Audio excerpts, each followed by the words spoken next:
السلام عليكم ورحمة الله وبركاته. ازيكم حبايبي؟ عاملين ايه؟ يا رب تكونوا في اتم صحة وفي احسن حال.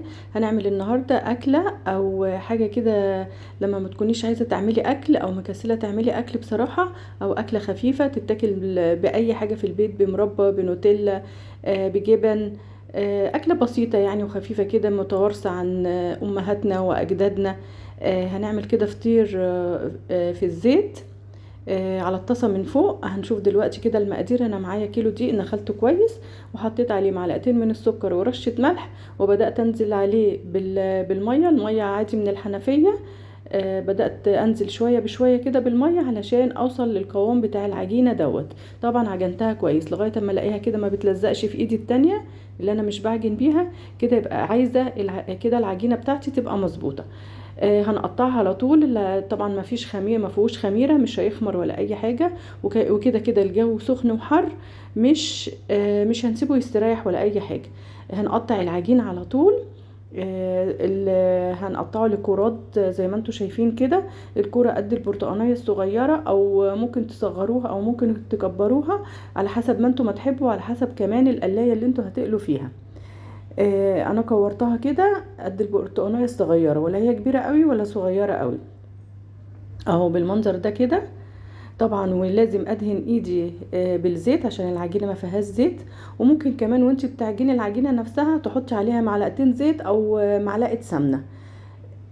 بس لازم وانتي بتقطعيها تدهني ايدك بالزيت. والصينية طبعا اللي انا بحط عليها ديت مدهونة بالزيت. خلاص كده كورتهم كلهم، وهبدأ اشتغل بقى ايه على طول، لان انتوا طبعا مفيش خمر ولا اي حاجة، مش هنخمر، هنشتغل بيها على طول. وزي ما قلت لكم الجو حر، العجينة بتريح معايا بسرعة. هنروح كده بقى على معانا طاسة، وحطيت فيها حبة زيت كده يعني محترمين، وممكن تزودي اكتر من كده كمان. انا حسيت ان العين القريبة ديت بتاعة البوتاجاز، حسيت ان هي هتبقى خطر، فنقلتها على العين اللي ورا. وطيت عليها العين شوية بقى. بصوا هي ما بتاخدش وقت خالص في الفرد. انا حطيت الزيت وقمت فردت على طول. بصوا يعني العجينة، بصوا ما شاء الله عاملة ازاي. دهنت ايدي الزيت على بسيط، ودهنت السطح اللي انا كمان بفرد عليه الزيت على بسيط قوي، ما تكتروش الزيت علشان العجينة ما تريحش معاكم وتبقى سايلة زيادة عن اللزوم. يعني يا دوبك دهنة بسيطة كده في ايديكم، وتقوموا فردينها. شايفين ما بتاخدش وقت خالص، انا مش مسرعة الحتة دي ولا اي حاجة، انا سايباها على طبيعتها يعني. وحطيتها اهو، وبقول لكم ديت انا اشتريتها علشان التصوير. علشان انا كنت شاريها بصراحة عندي، بس ما استخدمتهاش خالص في التصوير معاكم. فجي وقتها بقى للفطير دوت اللي انا استخدمها. بتسهل بصراحة جامد جدا. فانا بطلعها وبقلبها حلوة جميلة. شايفين ما بتاخدش نص دقيقة، وبقلبها على الناحية التانية. ولو لقيتها كمان لسه محتاجة اللي هي وشها يحمر شوية بقلبها كمان. هي اول واحدة ما بتبقاش مظبوطة قوي، لان النار ما بتبقاش مظبوطة معاكي. وبعد كده تاني واحدة شفتوا بوطي بعد بين كل واحدة وواحدة، بوطي العين. العين كده كده انا بستخدمها متوسطة.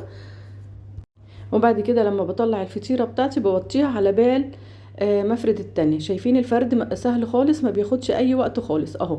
ولما جيت احط الفطيرة قمت عليت العين تاني اهي. بصوا بكل سهولة، وما تخافيش من الزيت ولا اي حاجة. لو خفتي وترددتي ممكن الزيت يطرطش وتبقى مشكلة. آه، تتفرد كده لو في واحدة اتنت منك ولا اي حاجة، بتتفرد بكل سهولة عادي، ما فيش اي مشكلة. وزي ما قلتلك هي ما بتاخدش ثواني، وتقومي قلباها على الناحية التانية بتطلع على طول. انا حطيتها في مصفى كده زي ما انتوا شايفين، وتحت المصفى طبق علشان لو فيها بقايا زيت او اي حاجة الزيت الباقي دوت ينزل. وممكن كمان تحطيها على مناديل مطبخ علشان تمتص الزيت اللي فيها. اهي شايفين ما بتاخدش وقت خالص. بس انتي وانتي بتفردي ما تنسيش نفسك وتبصي للي على النار، تقلبيها على الناحية التانية على طول. ما بتاخدش نص دقيقة، ونقوم مطلعينها حاطينها كده في المصفى تتصفى. وبعد كده هنشيلهم نحطهم في مكان تاني. اهو شايفين الفرد ما بياخدش وقت خالص يا جماعة اهو اهو. بس انت بس تتبعي الخطوات وتنزلي بالمية شوية شوية، والله المستعان هتلاقي الحاجة كويسة في ايدك. يا رب يحسن كده ما بين ايديكم كلكم يا رب. وان شاء الله هتجربوها. الاكله ديت كانت ستي بتعملها ووالدتي بتعملها لما ما يبقاش فيه اكل في البيت. او لما احنا كنا بنطلبها بصراحة، لانها يعني اكلة بصراحة لذيذة. تاكليها بقى مع اي حاجة، تاكليها مع مربات، مع جبن، تحطي شوكولاتة، تحطي نوتيلا، جبنة قديمة، جبنة بيضة، اي حاجة، اي بتتاكل باي حاجة، او تاكليه كده من غير اي حاجة خالص، بيبقى في منتهى الجمال. او ترش عليها سكر، سواء سكر خشن او سكر ناعم، الاتنين يمشوا، بتبقى في منتهى الجمال. شايفين انا على طول اهو بحط وبقلب على طول، ما بنساش. وانا بفرد كده ما بنساش اللي على النار، وبوطي العين بين كل واحدة والتانية، بوطي العين على بال ما بحط الجديدة، واقوم معلية العين تاني اهو زي ما انتوا شايفين. والله انا ما سرعتش الفيديو، ودوت اللي حصل على طول، اوام اوام كده، وعيني هنا وعيني هنا. ما بنساش. وطبعا بين كل واحدة والتانية هندهن ايدنا على بسيط، علشان العجينة ما فيهاش زيت، او لو انت حبيتي تحطي في العجينة زيت زي ما قلت لك حطي، بس ما تكتريش علشان ما تسيلش منك، ويا ريت ما تحطيش خالص. وتحطي معلقة من السمنة، بتبقى بتخلي العجينة طرية معاكي. او ممكن ما تحطيش خالص زي ما انا عملت كده، ما فيهاش اي مشكلة، وبتبقى زي الفل. اهم حاجة اللي انت بتدهني ايديك.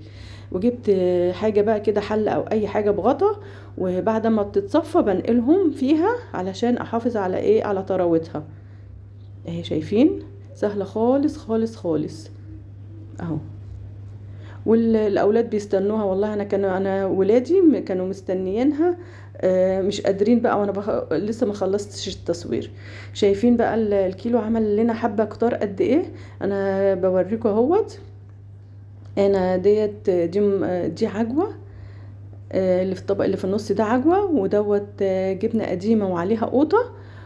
والطبق دوت فيه سكر بودر، وزي ما قلت لكم ممكن سكر حبيبات عادي تترش على وشها كده، وممكن تتاكل كده من غير اي حاجة خالص. اللي عندك اللي موجود بيسد اهو. ما بتتأيديش باي حاجة معينة يعني. شايفين الفطيرة ما شاء الله، والفطيرة مشبعة وسهلة خالص تعمليها يعني. ما خدتش في ايدي حاجة يعني، بس هو التصوير اللي بياخد وقت شوية بس يعني. لما تعملوها شايفين، بصوا سمكها عامل ازاي، شايفين. ولما تغطوها فترة كمان بتطرى شوية. ولو عايزين ولو عايزينها ناشفة كده زي ما هي يعني، ومش طرية، ما تغطوهاش. شوف سيبوها في الهواء. بس هو كل ما تغطيها وهي سخنة كل ما بتبقى طرية معاكم. اهي بوريها لكم اهيت من جوه، في منتهى الجمال. شايفين اهي. باي حاجة بقى زي ما قلت لكم تمشي، اللي موجود في البيت بنغمس بيه والحمد لله. وقضينا يومنا، وكانت أكلة جميلة بصراحة. والسلام عليكم ورحمة الله وبركاته.